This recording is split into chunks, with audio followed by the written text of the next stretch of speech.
हाँ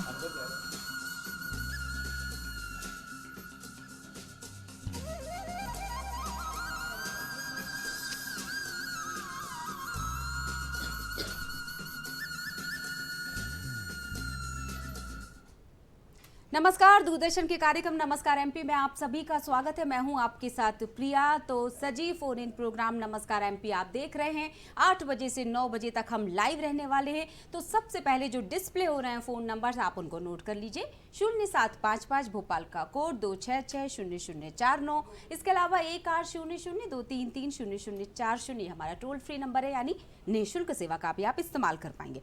और इसी के साथ सबसे खूबसूरत पंक्तियों के साथ आगे बढ़ाते कार्यक्रम को कि जिंदगी जिंदा दिल को जाने रोशन, वरना कितने तो जीते और मरते हैं।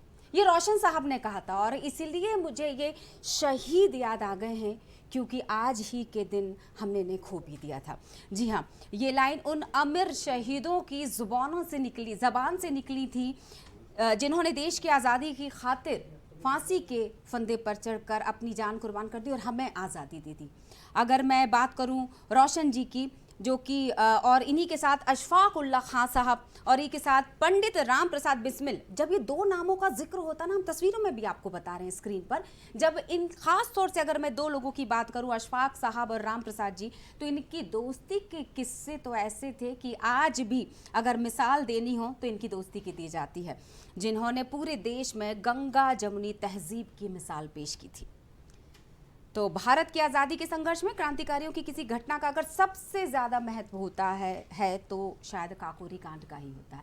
और चलिए अब इसी के साथ हम जिक्र करते हैं अगली जो हमारी आज की तारीख में कुछ और चीज़ें जो नोट डाउन की गई हैं, जो मैंने अपनी डायरी में नोट की थी, अब आपके सामने पेश करती हूँ। तो आज की तारीख के साथ ही इसके पहले ये भी बता दूँ कि विधानसभा का जो सत्र है वो भी शुरू हो चुका है भाई। तो ये बहुत रोचक इसलिए होता है कि 18 दिसंबर से जो प्रारंभ हो गया, 4 दिवसीय रहेगा इस सत्र में। पहले 2 दिन हमने फोटोग्राफ भी कुछ है, हम आपको वहाँ की तस्वीरें भी बता दें, जो बहुत कम लोग उसके अंदर चूंकि जा पाते हैं। तो गोपाल भार्गव साहब दिख रहे हैं जो प्रोटेम स्पीकर है हमारे, और उनके द्वारा शपथ दिलाई गई। और सत्र के दौरान सरकार वित्तीय वर्ष 2023-24 के लिए द्वितीय अनुपूरक बजट प्रस्तुत करती है और सत्र के दौरान पहले 2 दिन विधायकों की शपथ होगी। और अब बात विकसित भारत की हम बात करें, विकसित भारत संकल्प यात्रा, जिसकी शुरुआत तो कुछ सालों पहले हो चुकी थी, लेकिन ये यात्रा आगे बढ़ती चली जा रही है। मध्य प्रदेश में आ चुकी है। 16 दिसंबर की बात करें, पिछले दिनों इस यात्रा का आगाज हुआ मध्य प्रदेश में। आम नागरिक देश में विकास का दर्शन कर रहे हैं। केंद्रीय योजनाओं के सभी पात्र हितग्राहियों को लाभ दिलाने और नवाचारी योजनाओं से देश में हुए विकास से आम लोगों को परिचित कराने के लिए मध्य प्रदेश में विकसित भारत संकल्प यात्रा का आगमन हो चुका है। यात्रा शहरी ग्रामीण क्षेत्रों से गुजरेगी और केंद्रीय व योजनाओं से वंचित हितग्राहियों को लाभान्वित करेगी। बता दें, माननीय प्रधानमंत्री जी वर्चुअल इस यात्रा से जुड़े भी थे। और अब गाड़ी आगे बढ़ेगी इस यात्रा के साथ, तिथि, विचार और इतिहास। तो तिथि क्या कह रही है, चलिए वो भी आपको बताते हैं। विक्रम संवत 2080, मार्गशीर्ष शुक्ल पक्ष सप्तमी तिथि 19 दिसंबर, साल है 2023, दिन है मंगलवार, जो कि काउंटडाउन के साथ खत्म होने वाला है, नया साल आने वाला है और आप सभी का दिन मंगलमय हो, यही कामना करते हैं। चलिए अब एक विचार जो पूरे दिन को बना देता है, तो क्या कहता है आज का शुभ विचार, ये बताते हैं सुविचार के साथ। तर्क किए बिना किसी बात को आंख बंद करके मान लेना भी एक प्रकार की गुलामी है। क्योंकि बात शहीदों से शुरू हुई थी, तो शहीद भगत सिंह ने ये बात कही थी। आज की तारीख इतिहास के पन्नों में और किस तरह से दर्ज की गई है, चलिए वो भी बताएं। तो क्या कहता है इतिहास, 1927 से शुरू करते हैं। महान स्वतंत्रता सेनानियों राम प्रसाद बिस्मिल, अशफाक उल्लाह खां और रोशन सिंह को अंग्रेजों ने फांसी दी। भारत को आज़ादी दिलाने के लिए अपना सब कुछ न्यौछावर करने वाले स्वतंत्रता सेनानियों उनको 1927 में 19 दिसंबर यानी आज ही के दिन फांसी दी गई थी। अब 1932 की बात करेंगे। ब्रिटिश ब्रॉडकास्टिंग कॉरपोरेशन बीबीसी ने विदेश में प्रसारण शुरू किया। 1934 की बात करेंगे आज ही के दिन। प्रतिभा पाटिल का जन्म, जो बाद में भारत की 12वीं और भारत की पहली महिला राष्ट्रपति बनी। 1961 गोवा में पुर्तगाल की गुलामी से आज ही के दिन आज़ादी मिली। बता दें कि भारतीय सेना ने गोवा को 450 साल के पुर्तगाली शासन से आज ही के दिन आज़ाद कराया था। 2018 भारत के भू स्थिर संचार उपग्रह GSAT-7A को लेकर जाने वाले GSLV F11 का श्रीहरिकोटा के दूसरे लॉन्च पैड से प्रशिक्षण। अब 2028 लोकसभा में सरोगेसी विनियमन विधेयक को मंजूरी मिली। 2018 जम्मू कश्मीर में 6 महीने का राज्यपाल शासन पूरा होने के बाद मध्य रात्रि से राष्ट्रपति शासन लागू हुआ। 2019 स्वदेश में विकसित क्रूज रॉकेट पिनाक के अपडेट वर्जन का ओडिशा के तट स्थित केंद्र में सफल परीक्षण किया गया। Last but not the least, इस कड़ी में जन्म दिवस की भी बात करेंगे और बात कर लेते हैं उस मशहूर अभिनेता की जो अब दुनिया में भले ही ना हो, लेकिन जब वो सुनहरे पर्दे पर आते थे और जब हम आज भी अपनी टीवी स्क्रीन पर उनकी फिल्मों को देखते हैं, चाहे मैं अपनी पसंदीदा फिल्म की बात करूं, बुढ़ा मिल गया, ओम प्रकाश साहब का आज जन्म दिवस है। हम सभी उनको आज भले ही नहीं है, मैंने पहले ही कहा 19 दिसंबर आज ही के दिन उनका जन्म हुआ था 1919 में। भारतीय सिनेमा के जाने माने कॉमेडी एक्टर, जो हमारी नई पीढ़ी है वो इन तस्वीरों से इनको पहचान ले, क्योंकि गाहे बगाहे जब भी मम्मी पापा बैठकर पिक्चर देखते होंगे तो ये चेहरा किसी भी फिल्म में, चाहे मैं चमेली की शादी की बात करूँ, शराबी की बात करूँ, लावारिस फिल्म की बात करूँ, किसी भी फिल्म में ये नज़र आ ही जाएंगे। चलिए अब बिना देर किए विषय और विशेषज्ञ यानी हमारे आज के स्टूडियो में जो अतिथि हैं उनके बारे में बताना चाहेंगे, लेकिन परिचय कराने से पहले एक खूबसूरत लाइन जो मैं व्यक्तिगत रूप से उनको डेडिकेट करती हूँ कि दुनिया उन औरतों से डरती है जो दुनिया से नहीं डरती। स्वागत करते हैं मैम का हमारे साथ। अनीता प्रभा शर्मा जी जुड़ी हुई है, DSP भोपाल एवं जाने माने लेखक हमारे साथ हैं। लेकिन उनका परिचय करवाने से पहले सर के बारे में हम बताना चाहेंगे कि सर लेखक भी हैं, गायक भी हैं, कवि भी हैं। डार्क हॉर्स आपने ये किताब सुनी होगी ना, बेस्ट सेलर की किताब है ये, और कभी ना कभी किसी के हाथों से होते हुए आपके हाथ तक भी पहुंची होगी। दरअसल वो उसके लेखक हैं। तो सर का परिचय मैं अपने अंदाज में कुछ इस तरह करवाना चाहती हूँ। सर डेडिकेट मैंने आपके लिए लिखा विशेष रूप से कि सिर पर गमछा रंग गोधुली बेला सा गांव का छोरा कहलाता है, जिस मंच पर खड़ा हो जाए उस मंच का माहौल ही बदल जाता है। आवाज बुलंद, इरादों में दम और हिंदी का दमखम जबान पर होता है। भाषा में श्रीखंड हो ना हो, दिल पर झारखंड जरूर होता है। बहुत बहुत स्वागत है मैम आपका। सर आपका मैम से शुरू करते हैं सर, लेडीज फर्स्ट। बिल्कुल मैम, बहुत कम उम्र से ये सफ़र शुरू हुआ, संघर्ष का दौर, और अब इस लेवल पर आकर पहुंचा कि खूबसूरत साथ। तो सबसे पहले तो मैं कलम और जो पिस्तौल वाली आपकी जोड़ी है उसके साथ जो चुनौती होती है, जब आप दोनों साथ में बैठते हैं तो क्या बात करते हैं? ब्रेकिंग न्यूज़ के मुद्दे के बारे में, या सर किसी पंक्तियों के साथ आपका वो दिन है ना जो हल्का कर देते हैं तनाव को? जनरली यूज्ड टू से कि हमने ना एक कॉन्ट्रैक्ट किया है, मतलब मैं इनको अपने इनकाउंटर्स और अपने जो हमारे चुनौतियां हैं ह्यूमन ट्रैफिकिंग को लेके या सोशल अवेयरनेस को लेके, मैं उनका विषय इनको नहीं बताती, और ये कहते हैं मैं तुमको अपनी कविताएं नहीं सुनाऊंगा। इसके इतर हम सारी बातें करते हैं, परिवार की बातें, समाज में जो चल रहा है उसकी बातें, थोड़ी बहुत पॉलिटिक्स की बातें, बिकॉज वो भी अपनी तरफ से पॉलिटिक्स से थके हुए होते हैं, चेंजेस को देख के या सारी चीज़ों को, या उसको ऑब्जर्व कर रहे होते हैं, और मैं भी अपनी तरफ से उनके जो बाई प्रोडक्ट्स है वो देख देख के, तो हमने ये कॉन्ट्रैक्ट बनाया हुआ कि हम इस विषय में तो बिल्कुल चर्चा नहीं करेंगे। मतलब अपने अपने प्रोफेशन के बारे में कोई चर्चा नहीं होती? घर में हम बिल्कुल पति पत्नी है, we use to cook, we use to sit, but हम अपने प्रोफेशन के विषय में कोई बात नहीं करते।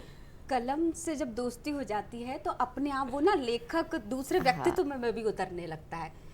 सर से मिलने के बाद क्या परिवर्तन आपने अपने व्यक्तित्व में देखा होगा, जो शायद उस माहौल का असर विभाग में भी दिखाई देता होगा?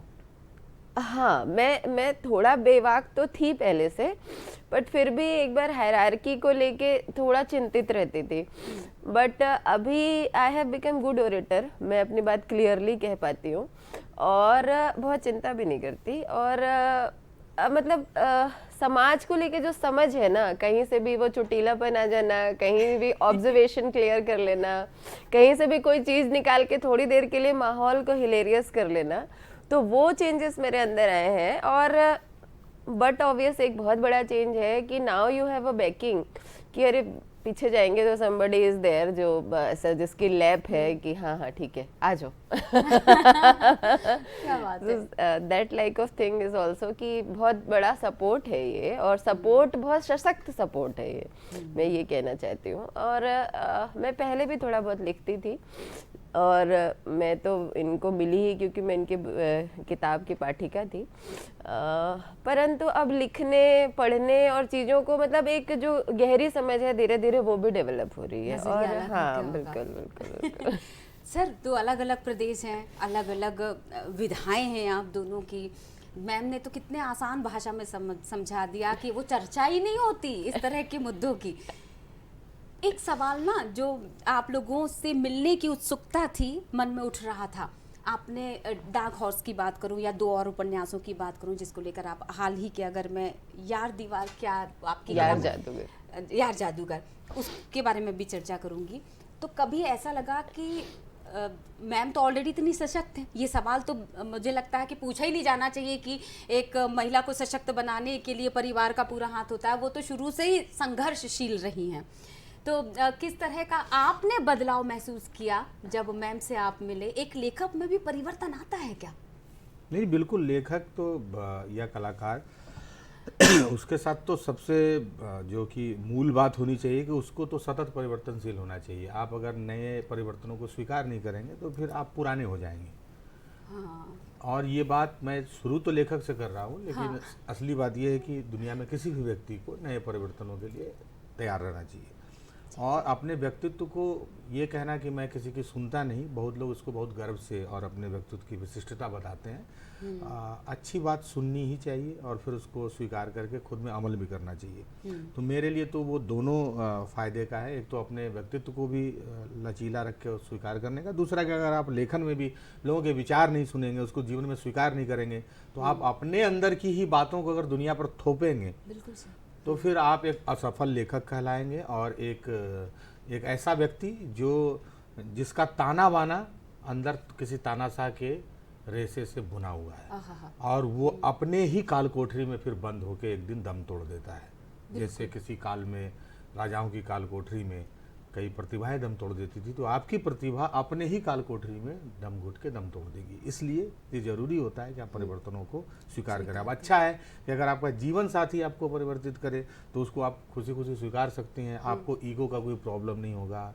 आपको इस बात का कोई खतरा नहीं होगा कि जो सुझाव आ रहा है वो मेरे लिए लाभदायी है या नुकसान का हो सकता है, क्योंकि आपको इतना पता है कि इंटेंशन जो है वो बहुत जो है कि आपके पक्ष का होगा, आपको लेके बहुत सात्विक होगा। तो आप एकदम आंख मूंद के उसको स्वीकार करने की स्थिति में होंगे। तो ये अच्छा है कि अगर आपको जीवन साथी आपको सलाह दे, सुझाव दे और आपको परिवर्तित करे। आम नागरिकों की अगर मैं बात करूं तो पुलिस शब्द से ही डर सा पैदा हो जाता है, और जब महिला पुलिस वाली हो तो डर थोड़ा सा गहरे पैठ बनाने लगता है, क्योंकि वो एकदम कड़क होती है, सख्त होती है, अगर उसकी नरमी को घर के व्यवहार से छोड़ दिया जाए तो। अगर मैं हाँ। अब मैं माफ़ी चाहता हूँ, लेकिन मैं यहाँ पर अगर ये बात नहीं बोलूँगा तो शायद ये छूट जाए। हाँ। अगर मैं टेलीविज़न के सामने ये बात नहीं कहूँगा हाँ। तो शायद मैं ये एक बेईमानी होगी पुलिस को लेके आम सोच में। हाँ। एक तो ये सोच बड़ा ही टिपिकल टाइप हो गया है कि पुलिस का मतलब कि वो कठोर होगा, वो बहुत सही बात है, वो रिवॉल्वर लहराते हुए घर में एंट्री करता होगा, एक गोली पहले चला के तब पानी मांगता होगा, है ना,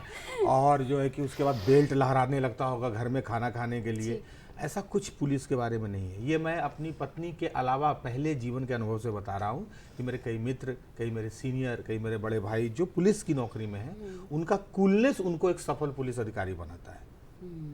क्या बात है। मतलब उनका बहुत काम कूल होना, और बहुत जो जितने जिनकी आग अंदर है लेकिन बाहर से जो जितने ठंडे हैं उतने अच्छे पुलिस अधिकारी साबित हुए हैं। ऐसा मैंने अपने जीवन में देखा है अपने आसपास को। और मैं अपनी पत्नी के बारे में तो जी रहे हैं, मैं जी रहा हूँ क्योंकि मैं एक लेखक हूँ। अगर मेरे घर में वही है कि रिवॉल्वर लहराते हुए कोई एंट्री मारे तो भाई बिहारी पिक्चर की तरह, तो वो लेखक फिर वहाँ पर कोई रचनात्मकता कैसे रह सकती है? ठीक है। और रहने की बात छोड़िए, फिर नहीं पनपेगी कैसे? तो इसलिए पुलिस को लेकर जो ये धारणा है कि पुलिस का मतलब बहुत कठोर, पुलिस का जीवन कठोर और कठिन है।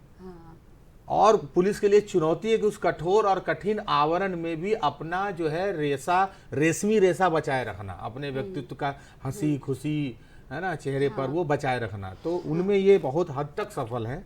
ये बात है। बाकी जो नौकरी में 24 घंटे का ये नौकरी है। सही बात है। हाँ, तो अभी हो सकता है कि स्टूडियो में ये बैठी हैं, तो मुझे लगता है कि अभी भी इनकी कहीं ज़रूरत हो सकती है तुरंत, और ये मजबूरी है कि अब यहाँ भी है और नौकरी में भी आपको जाना है और जाना ही है। तो ये 24 घंटे की नौकरी है जहाँ वहाँ पे ये तो आप समझिए कि किस तरह से अपने व्यक्तित्व को मैनेज करना होता होगा। ये बहुत बहुत बड़ी चुनौती है। तो ये धारणा जो है पुलिस को लेके वो जानी चाहिए जनता के बीच में, आम लोगों के बीच में, कि भाई ये लोग, पुलिस वाले कठिन नहीं होते, उनका जीवन कठिन है। हाँ, और उनका शायद काम ऐसा है कि अगर थोड़ा डर नहीं बनाएंगे शायद, तो आप आसानी से समझेंगे नहीं इस बात को। मेरी बात समझ में आ रही है? नहीं, और अगर डर आम लोगों में नहीं है, डर अपराधियों में होता है। हाँ, आम लोग पुलिस को अपना सहयोगी मानते हैं। हाँ। क्योंकि अगर वो डरेंगे ना तो अपनी समस्याएं नहीं कह पाएंगे। सही बात पुलिस की गाड़ी की आवाज सुन के अगर आम नागरिक का कलेजा दहलने लगेगा तो अपराधियों का हौसले बुलंद हो जाएंगे। इसलिए पुलिस की गाड़ी की जो आवाज है ना, वो आम नागरिकों को बिल्कुल सुगम संगीत की तरह लगनी चाहिए कि अब कोई खतरा नहीं है, अब पुलिस की गाड़ी की आवाज आ रही है। बिल्कुल ठीक है, वो सुगम संगीत की तरह बजती है। लेकिन वो शेर की दहाड़ कान में लगनी चाहिए अपराधियों की। मखमली विपक्ष, मुझे वो शब्द याद आ गया, उस मंच पर बोला हुआ आपका वो शब्द। मैं इस पर इस शब्द के साथ एक सवाल लेकर लौटूंगी आपके पास। पहले दर्शकों को याद दिला देती हूँ, 8 बजे से 9 बजे तक एक क्रम तो शुरू हो चुका है 8 बजे से, लेकिन सिर्फ 9 बजे तक ही साथ में रहेंगे सर और मैम। तो सवाल करने के लिए एक बार फिर से डिस्प्ले करवा देते हैं हम फोन नंबर 0755, यानी कि भोपाल के बाहर से अगर आप लगाना चाहें तो 2660049, 1800233000 और 40, ये हमारा टोल फ्री नंबर है। मैम, 2 अलग अलग स्टेट, मैंने बोला मध्य प्रदेश के अनूपपुर ज़िले से आप आते हैं, सर झारखंड, तो दोनों के अलग अलग तरीके हैं बात को रखने के। एक बिल्कुल ठेठ बिहारी अंदाज में, कितने स्ट्रेट फॉरवर्ड तरीके से बात कर रहे थे वो, कि मुझे समझ में आ गया दरअसल वो डर नहीं है, वो सम्मान है जिसको परिभाषित किया जाना बहुत ज़रूरी है।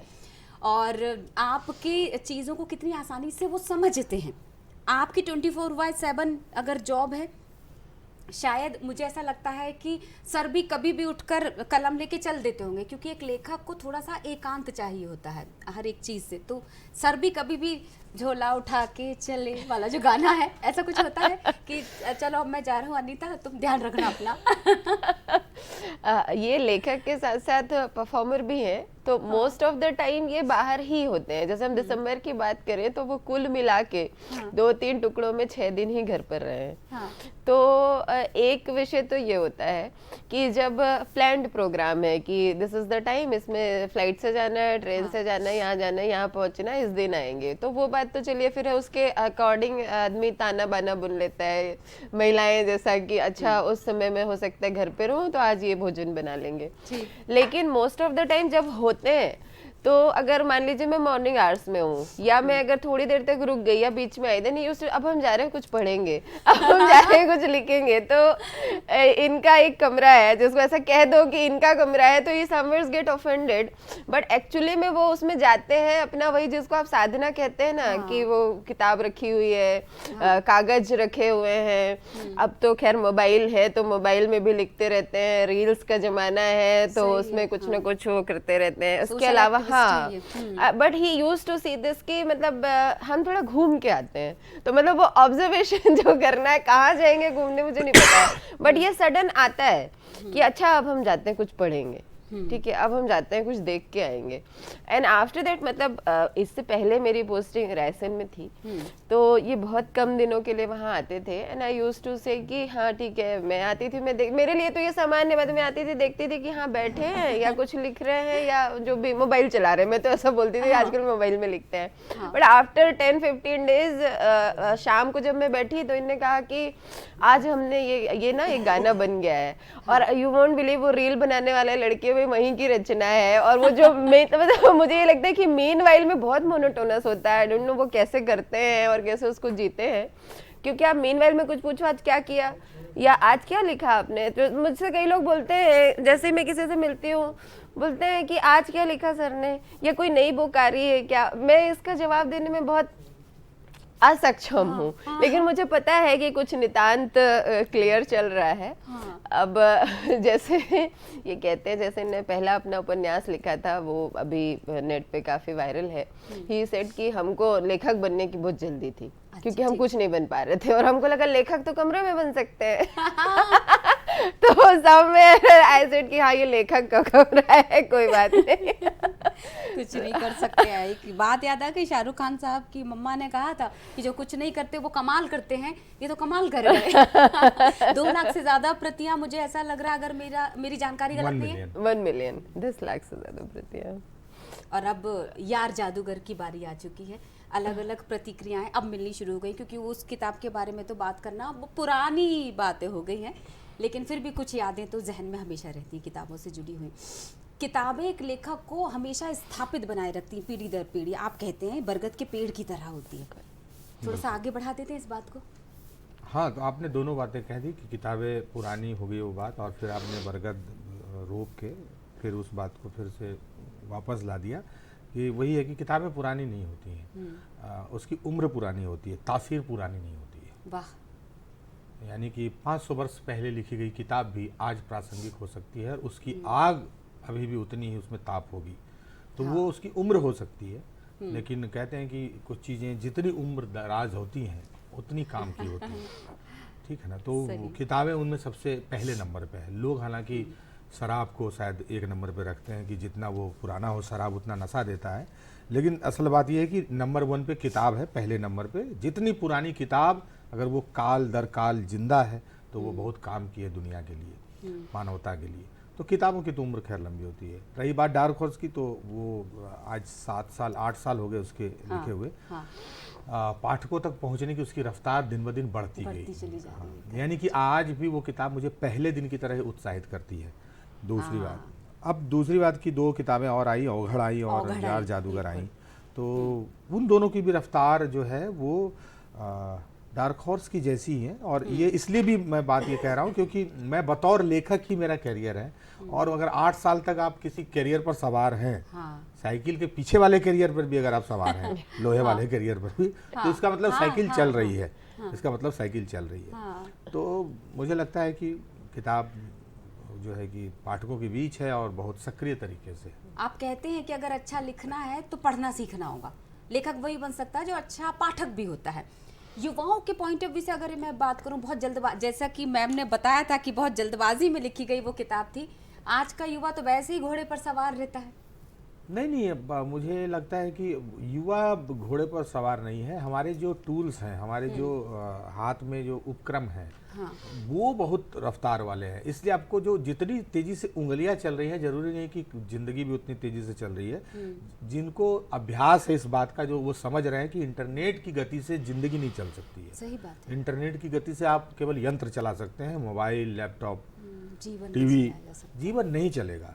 तो मुझे नहीं लगता है कि सब एक ही दौड़ में उसी तरह से दौड़ रहे हैं। है कुछ युवा, तो वो युवा भाई कल आज वो इंटरनेट चला के बर्बाद हो रहे हैं, तो वो पिछली पीढ़ी में जुआ भी खेल रहे हैं, बहुत लोग बर्बाद हुए हैं। उसके पहले वाली पीढ़ी में लोग नदी किनारे बालू का घर बना बना के जवानी तक गुल्ली खेलते थे। एक ठनिया चोर का खेल होता था, वो भी बगीचा में गर्मी में खेलते थे। ताश खेल के कई पीढ़ी बर्बाद हुई है ना।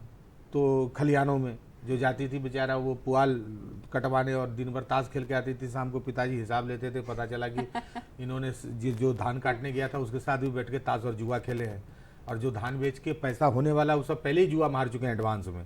ऐसी पीढ़ियां तो तब भी होती थी। तो इसलिए ये चिंता, इतनी युवाओं को लेके चिंता की जो बात है, वो युवाओं को लेके नहीं, वो पूरी पीढ़ी को लेके है। बिल्कुल से अंदाजा लगा सकती हूँ कि जब आप दोनों एक साथ बैठते होंगे मैम, तो कितना खुशनुमा माहौल हो जाता होगा। देखिए ना, ये ऐसे बिना हंसे इतनी अच्छी कॉमेडी कर जाती, इतने खूबसूरत लेखक है जरा। मैं रील्स पर भी आने वाली हूँ। दरअसल मैम एक सवाल करना चाह रही, ऐसा नहीं होता कि कई बार आपने बोला होगा कि नीलोत्पल सर को, दर्शकों को बताना चाहूँगी, नीलोत्पल मृणाल सर को प्यार से स्नेह में नील सर भी बोला जाता है। तो नील सर से आपने कभी बोला हो कि मेरे ऊपर भी किताब लिखो ना?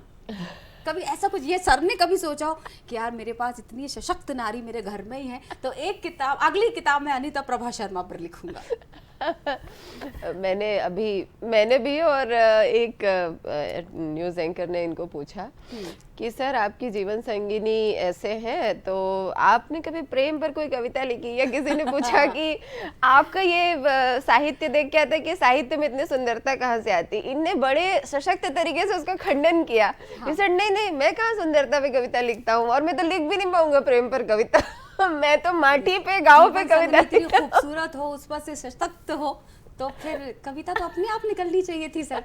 नहीं, देखिए बात है कि गंगोत्री का पानी जो है भोज में नहीं चला सकते हैं आप। हाँ, ये लीजिए एक तो सवाल मान का लीजिए मैंने कि जो जो जवाब। जीवन का स्रोत है, जो घर में गंगोत्री है, जीवन में जो गंगोत्री है, वहां से आप जल लीजिए, ठीक। खुद को समृद्ध कीजिए, उसके बाद समाज को जो आप दे सकें। अगर इनकी सुंदरता मुझे समाज के लिए सुंदर लिखने को प्रेरित कर सकती है, अगर मैं जो है कि फिर जुल्फों तेरे जुल्फों के साए तले शाम कर दूं, और मैं काजू अगर बादाम कर दूं, अगर ये मैं लिखने लगा है ना, और अगर मैं कविता को काजू बादाम कर दूं, तेरे जुल्फों के तले शाम कर दूं, लीजिए मैम। तो लिख तो दिया। हाँ। अब इसका क्या करूं मैं? सैंडविच बना के खाऊं? ये दुनिया के लिए किस काम का होगा, आप ये बताइए। तो ये जो लोग कहते हैं, तो मुझे भाई आपके जीवन साथी की जो भी विशेषताएं हैं वो आपको प्रेरित करें कि आप समाज को सुंदर दे सकें। क्या बात है, बहुत खूबसूरत। पर सुंदर व्यक्तित्व तो है। मैं अगर उसी शारीरिक संरचना पे नहीं लिखा जा सकता तो सुंदर व्यक्तित्व पे तो लिखा जा सकता व्यक्तित्व में लिखा, अगर मैं लिखूं कि लड़ो लड़कियों पढ़ो लड़कियों, है। हाँ, ये उन्होंने पहले से लिखा। पर्वत की पेट में करके गुदगुदी, सात आसमां चढ़ो लड़कियों, क्या बात है। तो वो आपको पता चलेगा कि आप अपने आसपास या अपने बिल्कुल सही। जीवन संगिनी की सशक्तता से उपजी हुई कविता ही दुनिया को सुना रहे हैं। बिल्कुल। अब कविताओं का जिक्र हो गया है और उस पर से आप इतने जो तान जब छेड़ते हैं ना अपने लेखनी के साथ, तो सिर्फ सुनते रह जाते हैं। इसलिए मैंने वो जो पंक्ति में लिखा था कि दमखम आवाज़ और ज़बान की जब मैं बात करी थी, तो ये खूबसूरत सी पंक्तियाँ जो उसी सुर के साथ छेड़ दी जाएं तो माहौल बना देते हैं थोड़ा। वही जो आप कह रहे हैं कि इनसे प्रेरित होकर आप क्या लिख रहे हैं, तो मैं वही पंक्तियाँ सुनाता हूँ कुछ। मध्य प्रदेश की बेटियों के लिए, बहनों के लिए, देश की बेटी और बहनों के लिए। कि बनवांगन की तुलसी रहना, पर नए समय में बरगद बनना। क्या बात है। बनवांगन की तुलसी रहना, पर नए समय में बरगद बनना। स्वेटर नहीं अब सपने बुनना, पड़े जरूरत सरहद चलना। क्या बात। ए जोर जुल्म पे कड़क कड़क के, जोर जुल्म पे कड़क कड़क के, धड़क धड़क के गिरो लड़कियों। क्या बात है। लड़ो लड़कियों पढ़ो लड़कियों, लड़ो लड़कियों बढ़ो लड़कियों। क्या बात है सर।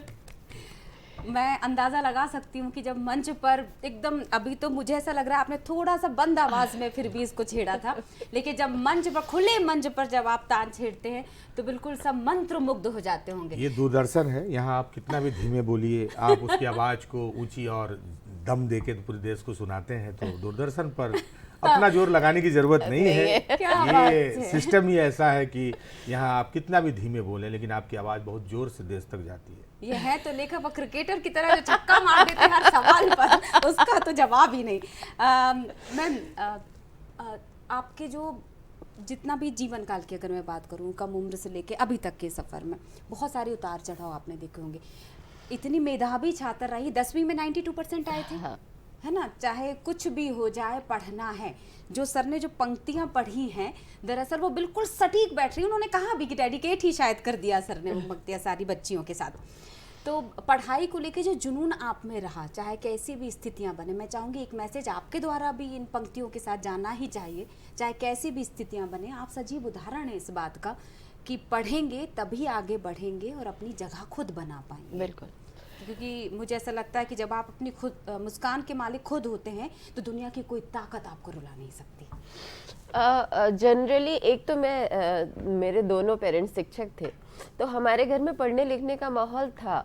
कतिपय कारणों से हम जिस बैकग्राउंड से आते हैं, हम रीवा के ठेठ गांव से एंसेस्ट्रली थे, हम अनूपपुर के बहुत ट्राइबल एरिया में रहते थे, तो लड़कियों के लिए पढ़ना बहुत सपने जैसा था। मेरी बहन की भी कम उम्र में शादी कुछ परिस्थितियों के कारण, इन्हीं सामाजिक दबावों के कारण हो गई थी। तो मुझे ऐसा था कि मुझे पढ़ना है, और जो सबसे बड़ा सजीव उदाहरण मेरे पास था वो थी मेरी माता जी। क्योंकि वो शिक्षक थी, तो मुझे लगता था कि मुझे ये नहीं पता मुझे क्या करना है, बट मुझे पढ़ के नौकरी करनी है। अगर ये पीढ़ी नौकरी कर रही है, मैं अपनी माँ को देखा हाउ शी इज मैनेजिंग, तो मैं तो आराम से कर सकती हूँ। यही बात थी कि बाद में जब मैंने अपने नाम के आगे, मतलब मेरा नाम अनीता प्रभा शर्मा है, तो वो प्रभा मेरी माँ का नाम है। आई डेडिकेट ऑल माई सक्सेस, जो भी पढ़ने की मेरी ललक है, घर को मैनेज करने की जो ललक है, जो ये कह रहे हैं कि बन आंगन के तुलसी रहना, तो वो बात को लिटरली मैंने देखा है कि सुबह 10 बजे तक वो दौड़ भाग करके अपने तीनों बच्चों के लिए, बड़ी बहन की शादी हो गई थी तो नातियों के लिए वो सारी चीज़ें करती थी। फिर दिन में वो बिल्कुल अपना प्रोफेशनल रोल प्ले करती थी। दूर दराज के गाँव में जाके वो एडुकेशन देना, और वहाँ ये एग्जाम्पल वहाँ से ला के बताना कि नहीं उनकी बेटी पढ़ रही है तो तुमको भी पढ़ना है। फिर शाम को आके अपना जीवन वो करना। पिताजी का बहुत सपोर्ट था इन सब बातों में। तो एक ये बात थी। दूसरा, लोग बहाना एक बनाते हैं शायद आर्थिक स्थिति का, कि आर्थिक स्थिति के कारण हम पढ़ने में असफल हैं, या हम ये कोचिंग ज्वाइन नहीं कर पा रहे हैं या कुछ। विश्वास मानिए, मैं यहाँ एक हॉस्टल में रहती थी, बहुत बुरी आर्थिक स्थिति में। वहाँ तो 4,000 रुपये फीस थी और मेरे पास शायद हार्डली 5,000 रुपये आते थे। बट मुझे एकदम क्लियर पता था कि if I want to develop any attribute, मुझे पेंटिंग सीखना है, डांस मुझे आता नहीं है, स्पोर्ट्स में मैंने अभी तक कुछ किया नहीं है, तो इस सब के लिए एक बड़ा अकादमिक सहयोग, एक बड़ा चंक ऑफ अमाउंट उसका लगेगा। परंतु मुझे ये पता था कि पढ़ने के लिए 4 किताबें ही लगेंगी। उन्हीं 4 किताबों को, उन्हीं 20-30 NCERT की किताबों को बार बार पढ़ना है, अभ्यास करना है। और विश्वास मानिए, मैंने ये जो MPPSC की भी परीक्षा है वो बिना किसी कोचिंग इंस्टीट्यूट में, बिना कोई हैवी अमाउंट दिए, सिर्फ इन्हीं किताबों के दम पे, इसी अध्ययनशीलता को बनाए हुए, इसी अध्ययनशीलता के दम पे पहले प्रयास में ये हासिल किया है। मैम, उसका भी जिक्र कर लीजिए जो आप बात कर रही थी ना कि दूरी मैटर नहीं करती। कितने किलोमीटर चली थी आप उस परीक्षा को देने के लिए? जब मैंने पहली नौकरी पाने के लिए परीक्षा दी, तो मैंने वन रक्षक की परीक्षा दी थी।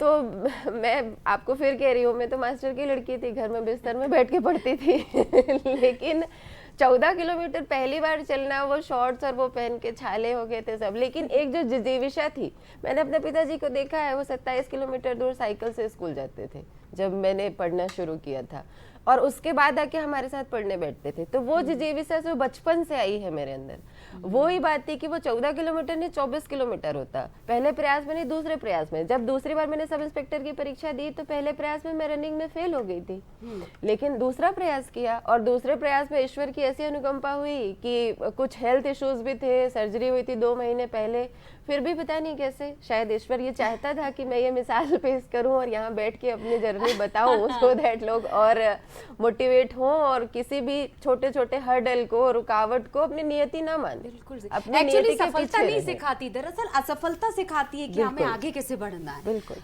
सर, आपसे ना शीर्षक पर मैं एक बात रखना चाह रही थी। जैसे राहगीर की अगर किताब का शीर्षक करूँ कि कैसा कुत्ता है, या फिर पीयूष मिश्रा जी की बात करूँ, तेरी औकात क्या है पीयूष मिश्रा, शीर्षक आकर्षित करते हैं क्या? औगड़ की बात करूँ, डार्क हॉर्स की बात करूँ, तो थोड़ा सा वो ऐसे मदिरा के ब्रांड की तरह डार्क हॉर्स लगा?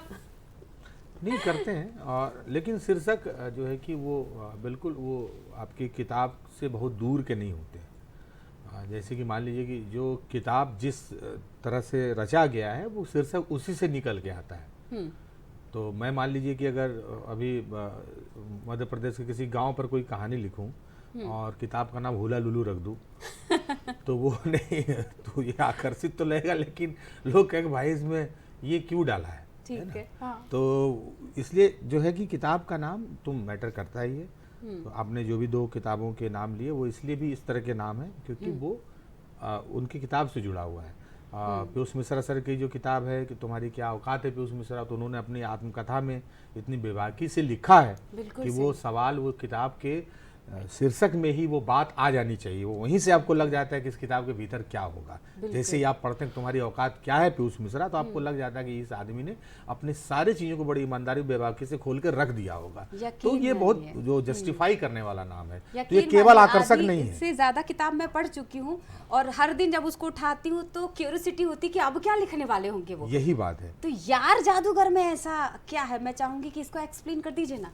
यार जादूगर भी है कि वहाँ पर कुछ दो पात्र ऐसे हैं जो आपस में यूं समझ लीजिए कि ना ही एक दुनिया के हैं, ना एक विचार के हैं, ना ही एक जैसी उनकी अपनी क्षमताएं हैं। हाँ। मतलब दोनों के बीच में कई प्रकाश मील का समझिए कि फासला है।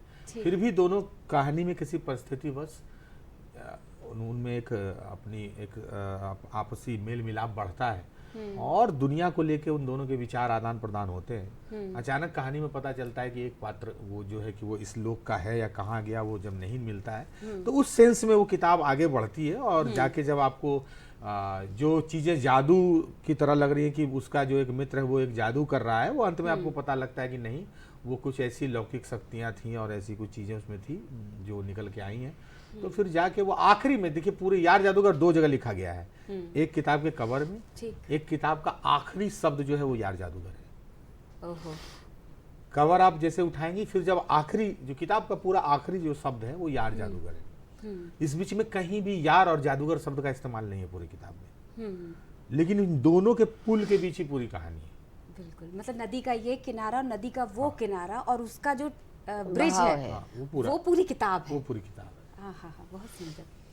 थोड़ा सम्मानों पर बात कर लेते हैं। अभी हाल ही में इंदौर में मैम जिक्र कर रही थी, क्या मसला था वो साहित्य अकादमी से जो सफ़र शुरू हुआ, और मैं थोड़ा सा और मैं चाहूँगी कि दर्शकों को अगर मैं आपसे ही सुनना चाहूँ कुछ अचीवमेंट्स और एक्रेडिशन की बात असल करें। में ये है, मुझे साहित्य अकादमी युवा अवार्ड मिला हुआ 2016 का, तो यही उपलब्धि मुझे लगता है कि एक नौजवान लेखक के लिए देश में इससे बड़ी उपलब्धि नहीं होती है कि आपको साहित्य अकादमी सम्मानित करे।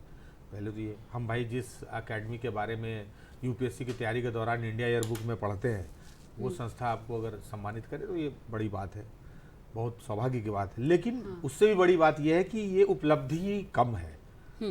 हाँ, उपलब्धि मेरे शुभचिंतकों मित्रों के लिए हो सकती है कि मेरे दोस्त को ये मिला, मेरे भाई को ये मिला, मेरे गांव वाले को ये मिला, मेरे राज्य वाले, लेकिन मेरे लिए वो एक जिम्मेदारी है। आप अपनी उपलब्धियों को ढोने के लिए कितने जिम्मेदार हैं, ढोने के लिए भी इससे ज्यादा, अगर उसको अंग्रेजी में कैरी बोले और हिंदी में उसको बोले कि आप उसको लेके चलने में कितना सहज है, ये महत्वपूर्ण है। जमीन पे जुड़े रहना बहुत जरूरी है। बिल्कुल, जिम्मेदारी, काम की जिम्मेदारी भी बढ़ जाती है। जमीन पर जुड़े रहना तो केवल आपके व्यक्तित्व का पक्ष है, लेकिन अगर आपको पुरस्कृत किया गया है तो आपका कर्म पक्ष भी उतना मजबूत होना चाहिए। आप पुरस्कार लेके जो है कि टमाटर का सूप नहीं पी सकते हैं माथा के नीचे पुरस्कार रख के, ये देख रहे हैं मनोज जी, ये देखिए, आइए मंटू देखो, ऐसा करो कुछ जीवन में बाबू, ऐसे नहीं होता है बाबू। बाबू से याद आ गया, लड़ना पड़ता है, ये जो ज्ञान खैनी रटा के ये लो खैनी, और तुम लोग चूना ज्यादा मिला के खाते हो, कभी पुरस्कार नहीं जीत पाओगे, एक बैलेंस करके मिलाना पड़ता है। ये सब जो ज्ञान देने का चीज नहीं है पुरस्कार। पुरस्कार जो है वो आपकी जिम्मेदारी बढ़ाता है कि बेटा उठो और काम करो, तुमको चिन्हित किया गया है काम करने के लिए। पंचायतें तो लेखक भी करते हैं। तो ये चिन्हित करने वाली बात है कि अब आप काम करोगे, उठो आप। मिट्टी की बात की थी ना आपने, तो मैं आपसे अब अनुरोध करूंगी एक गाने के साथ फिर मैम के पास सवाल लाऊंगी कि हम मिट्टी के लोग हैं बापू और मिट्टी सदा उड़ाएंगे, मिट्टी में सने मिट्टी के बने फिर मिट्टी के हो जाएंगे। सर ये तो मैंने बहुत ही नीरस तरीके से पढ़ दिया इतनी खूबसूरत लाइनों को, पर जब आप उसको गा कर पढ़ देंगे ना तो गहरे बैठ जाएगी दिमाग में। आप कह रही है तो दो पंक्तियां कि हम मिट्टी के लोग हैं बाबू, अरे मिट्टी ही सदा उड़ाएंगे, वाह। मिट्टी में सने मिट्टी के बने फिर मिट्टी के हो जाएंगे। ये है मिट्टी। बहुत ही सुंदर मैम। आपको कौन सा मतलब उनका लिखा हुआ इतना पसंद है कि शायद आप बार बार, जैसे मैं अनुरोध करी ना, मुझे ऐसा लग रहा कि ये टाइम ड्यूरेशन और बढ़ जाता, 9 की बजाय 10, 11, 12, 1 भी हो जाता, तो मैं सुनती रहती सर की रचनाओं को, और ऐसी उनके किस्से भी, और ऐसे कभी कटाक्ष कह सकते हैं, कभी समीक्षा कह सकते हैं, जो भी शब्द बोलते हैं हम अपनी बातचीत के लिए। आपकी पसंदीदा कोई पंक्ति? एक तो क्वाइट ऑब्वियसली की लड़कियां हैं और जिसने सबसे ज़्यादा उस बात को छुआ था, एक लड़ो लड़कियों जो है वो बहुत मतलब गाइडिंग लाइन है एक्चुअली में, जब वो ये कहते हैं कि बन आंगन की तुलसी रहना और नए समय में बरगद बनना, स्वेटर नहीं अब सपने मुनना, और पड़े ज़रूरत सरहद चलना। जनरली लड़कियों के लिए जो आप कह रही हैं ना बार बार कि सुंदरता पे लिखते नहीं है, इनने एक जगह लिखा है कि जोर जुल्म पे कड़क कड़क के। जनरली लोग क्या कहते हैं कि अरे बिजली सी लहराई, वो बिजली सी उसकी मुस्कुराहट और वो आंखों की चमक। ही सेड कि जोर जुल्म पे कड़क कड़क के, बन के बिजली गिरो लड़कियों, लड़ो लड़कियों, पढ़ो लड़कियों, बढ़ो लड़कियों। क्या बात है, तो बिल्कुल सही। दिस इज अ थिंग जब आपको वो कभी भी एनर्जाइज कर देती है। दूसरा जो आप बार बार कह रही है कि सुंदरता पे, तो जिस माँ की सुंदरता पे इनने लिखा है, इनने माँ के, मैं बहुत नीरस तरीके से बता रही हूँ माँ के लिए इनने लिखा है कि खुद तो मटमैली हो गई मुझको चमकाने में, सही बात है। खुद को बुझा लिया है मेरा दिया जलाने में, मेरी बलाएं लेती रहती है खूब परेशान, मेरे लिए सपने बुनती काट खुद को रेशा रेशा। ऐसी तो इस दुनिया में बस माँ ही होती है। इससे ज्यादा एक महिला की, एक औरत की, एक स्त्री स्वरूप की कोई तारीफ और क्या कर सकता है? बिल्कुल सही बात है ना, महत्व कम हो नहीं सकता। दूसरा दुनिया में एक जैसा विच इज कोई वेरी मोटिवेटिंग, वो है इनका एक गीत है जिसकी लाइन है कि हम ही तो कल इतिहास लिखेंगे। जब गीत का जिक्र किया है तो क्या कुछ सुन ऐसी, लिया। हाँ, आपके अंदाज में सुनाइए ना उसको, गीत को। मेरे मैं तो उसके साथ बिल्कुल अन्याय कर दूंगी just to do the justice I took him. मतलब आप समझिए कि आपके थ्रू या आज दूरदर्शन के द्वारा मुझे ये मौका मिल गया है कि मैं फरमाइशी संगीत टाइप फरमाइश कर पा रही हूँ तो कि प्लीज दूरदर्शन की विशेषता है। जी मैम, वो गीत। ये प्लेटफॉर्म तो आज मेरे लिए है कि मैं अपने ही पति से बतौर लेखक, बतौर श्रोता डिमांड कर पा रही हूँ कि ये मुझे बहुत पसंद है, ये प्लीज सुनाइए ना। तो बोल दीजिए, आप बोल दीजिए, बिल्कुल ये मंच है, आपको आजादी नहीं, है। मेरे लिए तो यही बड़ी बात है कि पत्नी को अगर पति की कविता याद हो और बिना एक भी शब्द इधर उधर, बिना नोट हिले, तो आप समझ लीजिए कि यहाँ घमंड करने वाली बात होगी ना। हाँ, ये आप समझ लीजिए कि यही वो मतलब कि अब आप पहुंच गए हैं दुनिया तक, क्योंकि जो ब्रह्मांड तो ये आसपास घूमता है। तो आप समझिए कि अब इससे बड़ी बात नहीं हो सकती है, क्योंकि सामान्य तौर पे अभी शुरुआत में ही हम लोगों ने कहा कि एक दूसरे की चीज़ों को हम लोग नहीं लाते हैं, लेकिन एक पाठिका के तौर पे, एक श्रोता के तौर पे उन चीज़ों को पसंद कर पाना और उसको तवज्जो देते हुए अपने जहन में याद रखना और उसको लोगों के सामने लाना, ये दो तरह की बातें हैं। एक तो ये है कि ये खुद रचनात्मक हैं और रुचि है इनकी साहित्य में। दूसरा, मुझे कहने की ज़रूरत नहीं है कि आप भाई अर्धांगिनी या जो एक होता है कि दो शरीर, लेकिन एक फरमाइश कर चुकी थी वो। हाँ, मैं फरमाइश पर आ रहा हूँ, लेकिन ये इसमें अब वो मतलब कहने की बात नहीं है। जितनी बातें आप शुरू में जो आप संशय के साथ थी कि एक पुलिस वाली तो आपको पता है, तो आप कह सकते हैं कि भाई पुलिस वाले भी पति होते हैं, पुलिस वाली भी पत्नी होती हैं, पुलिस वाली भी माँ होती हैं, बहन होती है, पुलिस वाले भी पिता होते हैं। तो फिर मैं इस सवाल को अलग तरीके से पूछ लेती हूँ, विवाह में निबाह का क्या तरीका है? यही है, अब देखिए कि बिना बोले एक दूसरे को अपना लेना। मैंने इनसे कभी कविताएं मैंने इनको कभी सुनाई नहीं है घर में बैठ के। मतलब आपने किसी भी तरह से इनको कविताओं से प्रभावित नहीं किया? कभी नहीं किया। और वो है कि वो खुद में स्वीकार कर लेना, यही निभा है। मुझे इन्होंने कभी ये नहीं कहा कि तुम पुलिस के बारे में धारणा बदलो, तुम लेखक हो, तुमने अवगढ़ में लिखा है कि पुलिस जो है कि वो इस तरह से गड़बड़ कर रही है, पुलिस भ्रष्ट है। इन्होंने मुझे कभी ये जो है खाने के टेबल पर ये चिल्ला के नहीं कहा कि तुम लोग को नहीं पता कि पुलिस का जीवन कैसा होता है। तो ये मुझे पता है कि ये जीवन कैसा है, मैंने खुद स्वीकार किया और मुझे खुद पता क्योंकि है कि अक्सर जब कामकाजी होती है महिला तो वो ये जता देती है कि देखो मैं अभी थक हार कर आई हूँ या मैं घर और बाहर दोनों को मैनेज करती हूँ। तो मुझे पता है कि वो जीवन उनका कैसा है। तो यही निभा है, बिना कहे एक दूसरे की चीजों को जान लेना। मतलब जीवन की धारा इस तरह से बह रही है कि उसमें किसी भी आईपीसी की धारा नहीं लग जाती। हाँ, बिल्कुल नहीं। मैं एक बात जरूर कहना चाहती हूँ कि कई लोग ऐसा कहते हैं ना कि जब बहुत वर्षों तक साथ रहते हैं, हम अपने पेरेंट्स को देखते हैं या और भी लोग, मुझे एक परिचित ने कहा कि यार हमारा ना एक टाइम पे तबीयत खराब होती है, एक टाइम पे पेट खराब होता है, तो समवेयर आई थॉट कि यार आप लोग एक ही घर में खाना खाते हो ना, इसलिए। बट अब मुझे क्या लगता है कि बहुत सालों तक साथ रह लो तो दिखने एक जैसे लगते हैं। हाँ, ये मैंने भी सुना है सर, एक दूसरे पे असर छोड़ देते हैं। मैं तो लगा रहा हूँ क्रीम पाउडर, लेकिन अब दिखने लगूं तब तो अच्छा है, मेरा खर्चा बचे, मैं तो खुद ही परेशान हूँ, लेकिन कहाँ हो पा रहा है। तो नहीं सर, ये इसमें तो मैं आपको कोई साथ नहीं दे पाऊंगी बोलने तो में। देखते कब एक जैसा दिखने भी लगेंगे। Best wishes sir. मैम, हम बहुत देर से ना पढ़ाई, महिलाओं के आगे बढ़ने की बात कर रहे हैं। आप जगह जगह जाती हैं, ग्रामीण क्षेत्रों में जाती हैं, वहाँ क्या स्थिति है महिलाओं की, बच्चियों की? क्या इतनी जागरूकता है कि वाकई पढ़ाई ही सबसे बड़ा हथियार है? अब ये बात मैं बहुत दुख के साथ कहती हूँ कि मतलब आज आप सोचेंगे ना तो 10 साल पहले लोगों को इस बात का भान था लगभग कि पढ़ाई ही एकमात्र हथियार है। परंतु जो अभी हमारी थोड़ी देर पहले बात हुई कि ये जो इंटरनेट है ना, इसने लोगों को बताया कि और भी चीज़ें हैं, बट इसने ये नहीं बताया कि take time in the sense, जैसे अगर आप पढ़ाई कर रहे हो और किसी इंस्टीट्यूशन में 2 साल 3 साल 1 वर्ष दे रहे हो तो आपके पास कुछ है, और अगर आपने उसको पढ़ने के साथ साथ जिया है तो डेफिनेटली ये आपके लिए काम करेगा। जैसे पढ़ाई कैसे थे ना लोग की प्रतिभा अर्जित की जाती है, या पढ़ाई लिखाई कभी बेकार नहीं जाती है, तो ये बातें लिटरली सत्य है। जब बचपन से हम कहते थे ना पढ़ाई बेकार नहीं जाती है, और कोई इसका एक पैरेलल तरीका भी नहीं हुआ। लेकिन आज लोगों को पता चल गया, लड़कियों को, कि ओके तैयार होके बीच में एक टिकटॉक चला था। हाँ। तो एक चंक वहां डेविएट हो गया, एक चंक अभी रील्स में डेविएट हो रहा है। बात यही है कि बचपन से हम पढ़ते थे ना कि विज्ञान वरदान भी और अभिशाप भी है, तो इस विज्ञान को या इस टेक्नोलॉजी को यूज करने की जो विट है ना, वो पढ़ाई लिखाई से आती है।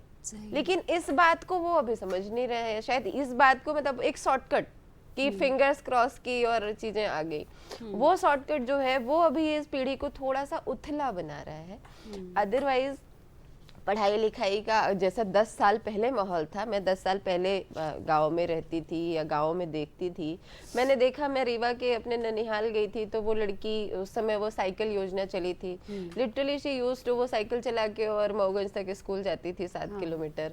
तो उस समय ये माहौल बहुत तेज था। अभी हाथ में मोबाइल या टेलीविजन का तो अब कम हो गया है, हाथ में मोबाइल होने से लोग अब ये सोचने लगे हैं कि कुछ और तरीके से भी चीज़ें डेवलप कर सकते हैं। परंतु बार बार यही अनुरोध है कि पढ़ाई लिखाई का कोई भी अल्टरनेटिव नहीं है। इन माध्यमों को, इन उपक्रमों को, इन उपकरणों को, समाज की और भी अच्छाइयों को और भी तरीकों को आत्मसात करने के लिए, जीने के लिए एकमात्र ही तरीका है, एकमात्र पगडंडी है जो ले जाके आपको इन मेन हाईवेज पे कनेक्ट करेगी, वो है पढ़ाई। बिल्कुल सही है। और आप कहते भी हैं कि पढ़ते रहो, चाहे कुछ भी हो, अपनी संस्कृति के बारे में पढ़ो, किसी किताब के बारे में पढ़ो, बस पढ़ना बहुत ज़रूरी है। तो मैं चाहूँगी इस बात को और जोर देते हुए आप बताइए कि पढ़ने के लिए। हाँ, इन्होंने मैं थोड़ा जल्दी, मैं भी एंकर की नौकरी करना चाहता था, मुझे लगा नहीं तो कोई एंकर बैठता मैं पहले बोल जाता हूँ तो आप तो इसलिए आप 9 बजे के बाद फिर बोल लीजिएगा, मैं पहले ही मैंने कर दिया। तो मैं ये कह रहा था कि इन्होंने अपनी बात नहीं, सबकी बात बहुत कायदे से रख दी है। सही और बात। ये बात सही है कि आप जो भी आज के समय के जो भी उपक्रम है उसका सदुपयोग भी आप तब कर पाएंगे जब आप पढ़े लिखे रहेंगे। मतलब इंटरनेट का उपयोग बुरा नहीं है, चीज़ें इंटरनेट पर जो भी जा रही है वो चलनी चाहिए, लेकिन आप पढ़े लिखे रहेंगे तो अच्छी चीज़ें पहुंचा पाएंगे। तो पढ़ाई का कोई विकल्प नहीं, यही मेरे पास भी यही पंक्ति थी जो इन्होंने पहले ही कह दी कि पढ़ाई का कोई विकल्प है ही नहीं। एक माहौल बनाया जाता है कि अगर तुम्हें नौकरी नहीं लगी तो ये कर लो, नौकरी नहीं लगी तो वो बिजनेस कर लो। इसके पीछे पहले बात ये बताइए कि पहले पढ़ लो, तब अगर सरकारी नौकरी नहीं लगी तो ये कर लो। ये जो आधे से हम बता रहे हैं ना, इससे जो है कि मैट्रिक के बाद ही लड़का फिर चाय बेचने की ओर जाने लगता है, फिर वो पकोड़े का फ्रेंचाइजी सोचने लगता है, फ्राई चाय करके तो बोलिए ही मत, क्योंकि चाय से कहाँ कहाँ पहुंच जाते फिर हैं। भी अगर आप ये बताएंगे कि चाय से कोई व्यक्ति पहुंचा तो फिर वो पीढ़ी को गलत संदेश जाएगा। आप ये बताइए कि मेहनत से पहुंचा, उसके पीछे भी कोई शिक्षा रही होगी, उसके पहले उसके पीछे जतन रहा होगा, श्रम रहा होगा, समर्पण रहा होगा, साधना रही होगी। अगर ये तो एक लंबा प्रोसेस बताना होगा। पीढ़ी को वन लाइनर दे के आप जो है मोटिवेट कर रहे हैं तो फिर मुश्किल है। वन लाइनर से पीढ़ियां नहीं मजबूत होती। देख लो वो चाय वाला, देख लो वो पकौड़ा वाला, देख लो भाजी वाला, देख लो ये डेयरी वाला कहाँ पहुंच गया। ये अगर आप बताएंगे तो फिर वो बाल्टी लेके गाय के पीछे दौड़ेगा बेचारा और जान जाएगा गाय का। देखो गाय तो अपने समय पर उतने एक लीटर और मीटर में दूध देगी, उतने की हम इतने ही देंगे। लेकिन गाय के पीछे बाल्टी लेके पड़ा कि हमको बनना है देश का सबसे बड़ा जो दुग्ध व्यापारी, और डेनमार्क में जाके हमको जो है कि टक्कर देना है लोगों को, तो गाय की जान जाएगी। लड़का जो करेगा करेगा ही। तो कहने का मतलब उसको आप डेयरी का शिक्षा दीजिएगा पहले ना। उसका शिक्षा लेने के लिए उसको पढ़ाई लिखाई का एक आधार होना चाहिए कि नहीं, कैसे पढ़ाइएगा। तो आप कोई भी बिजनेस के बारे में पढ़ाइए, किसी भी व्यवसाय के बारे में प्रेरित कीजिए, उसके पीछे एक बेसिक शिक्षा तो होनी चाहिए ना। तो बेसिक स्कूल कॉलेज तक की शिक्षा के लिए पहले इस मुल्क के युवाओं को आश्वस्त करने की जरूरत है। उसके बाद ही करियर का कोई विकल्प निकल गया है। बिल्कुल सही बात है। दूसरों को उदाहरण देने की बजाय खुद एक उदाहरण बन जाओ। एक और चीज, चूंकि अभी नौकरी की बात हो रही है, जीवन यापन की बात हो रही है, लेखक को ना या लेखन को पार्ट टाइम जॉब जैसा समझ में आने लगा है। क्योंकि जब भी करियर बनाने की बात आती है, मैं इसलिए आपसे ये सवाल रखना चाह रही हूँ, तो बोला क्या करते हो? लेखक हूँ। कमाते क्या हो? मुझे लगता है कि ये कोई नया सवाल नहीं किया, बस तरीका शायद मेरा अलग होगा। तो आपको क्या लगता है कि वाकई पार्ट टाइम जॉब है? निश्चित रूप से हिंदी में लिखना कोई अभी एक संगठित व्यवसाय नहीं बना है, कैरियर भी नहीं है। हम जैसे एक आध दो लोग हैं जो ये काम करने की कोशिश में है। मैं कर रहा हूँ, मेरे साथी हैं दीप प्रकाश दुबे, वो कर रहे हैं, आशीष चौधरी हैं, वो कर रहे हैं, ऐसे कुछ मित्र हैं, निखिल हैं, सत्या जी।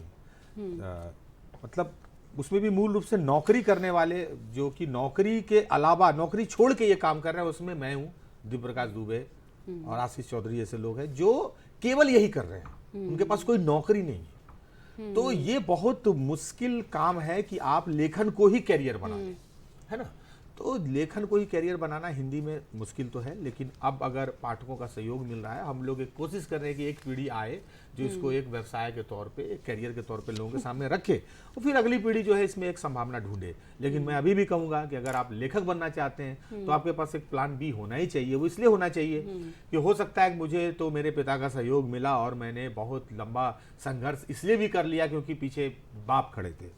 अब बाप खूंटे की तरह खड़ा होता है, उसमें आप अपना जो भी संभावनाओं का झूला डाल दीजिए तो वो उस पर झूल सकती हैं। अब मेरी पत्नी है, अब मान लीजिए ये भी नौकरी में है, अब मेरे बच्चे अगर कोई रिस्क उठाना चाहेंगे तो उनको फिर 2 खूंटा मिल जाएगा जिस पर वो और भारी झूला डाल दे। हो सकता है वो 10 वर्ष में ही बोले मैं तो अंतरिक्ष ले जाके जाऊंगा जहाज और मैं उसी में अब काम करूंगा। अब माथा खराब कि भाई इतना बड़ा सपना कैसे देख लिया। तो थोड़ा देर हम लोग उसको ढो भी पाएंगे।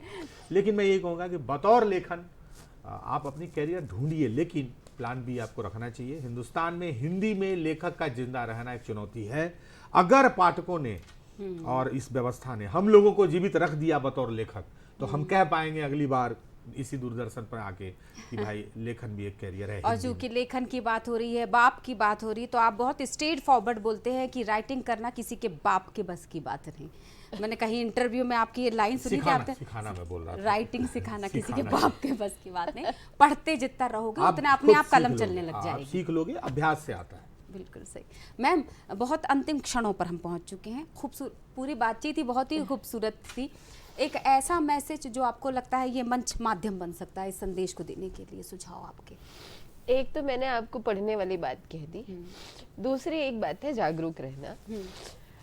जाने अनजाने ना, तो जागरूक रहने से 2 बातें होती हैं। चूंकि मैं पुलिस में हूँ, चूंकि हम साइबर अवेयरनेस, जेंडर सेंसिटाइजेशन की दिन रात बातें करते हैं, दिन रात इंसिडेंट्स देखते हैं। जेंडर सेंसिटाइजेशन तो मैं जी रही हूँ, क्योंकि आप मेरे ससुराल जाएंगे, मेरे घर में देखेंगे, मेरी माँ वर्किंग है, ससुराल में मुझे जो ब्लाइंड सपोर्ट है, तो एक जो जेंडर सेंसिटाइजेशन, मैं भाग्यशाली हूँ कि मुझे ये मिला है। परंतु अगर आपको ये नहीं मिल रहा है तो आपको इस बात को समझना है कि जेंडर सेंसिटाइजेशन माने ये नहीं है कि आपको जीन्स पहनने नहीं मिल रहा है, आपको रात को घूमने नहीं मिल रहा है। आप अपनी सुरक्षा के साथ इस जेंडर को उसकी खूबसूरती बनाए रखते हुए इतने सशक्त तरीके से रखिए कि आपको ये नहीं कहना पड़े कि हमको मतलब मोटिवेट करें या आपको आगे बढ़ाने के लिए कोई लगे। आपके जो वर्च्यूज़ हैं इस जेंडर के, महिला होते के नाते जो वर्च्यूज़ हैं उनको ऐसे गठरी बांध के, ऐसे पकड़ के एकदम मुट्ठी में, और उसके साथ आप आगे बढ़िए। आप देखिए कैसे आपको सफलता नहीं मिलेगी। यदि ना मिले तो इसी मंच पे बैठ के दोबारा मैं आपके सवालों का जवाब दूंगी। दूसरी एक बात है अवेयरनेस को लेके, जिसमें आप ना तो अगर आप अवेयर हैं, अगर आप बेसिक वर्च्यूज लेके आप अगर सिटीजन हैं, चाहे वो मेल काउंटर पार्ट हो चाहे फीमेल काउंटर पार्ट हो, तो आपको ना तो किसी जो अपराध है उसका सहभागी बनना है, और अगर आप अवेयर हैं तो ना तो उसका विक्टिम बनना है, ना उसका शिकार होना है। आपके पास मोबाइल है तो उसको ना मिसयूज करके किसी को मोलेस्टेट करना है, ना किसी को एक्सटॉर्ट करना है, ना किसी को फालतू के मैसेजेस भेजने हैं, ना किसी से ओटीपी मांगना है, और ऐसे ही उसको ही यूज करके ना किसी को ओटीपी दे देना है और शिकार हो जाना है, ना कोई वीडियो कॉल उठा लेना और शिकार हो जाना है। जागरूकता जो है वो आपके खुद के सेल्फ को लेके, समाज के सेल्फ को लेके और पढ़ाई लिखाई को लेके होनी ही चाहिए। समझ गए आप अच्छी तरह से। यहाँ पर बातचीत को मैं पूर्ण विराम नहीं दे रही हूँ, अल्प विराम देकर ख़त्म करूँगी क्योंकि समय बोल रहा है। विशेष धन्यवाद दूरदर्शन परिवार की तरफ से हमारे स्टूडियो में आने के लिए, अनीता मैम, नीलोत्पल सर। और इसी के साथ संघर्ष से बातचीत शुरू हुई थी तो किसी और की पंक्तियां हैं जो डेडिकेट कर देती है कि तुम पैसों औहदों पर इतरा ना पाओगे, मैं अपने नाम पर इतनी तालियां बटोरूंगा। तो इसी के खूबसूरत संदेश के साथ मुझे यही दीजिए इजाजत। नमस्कार, धन्यवाद।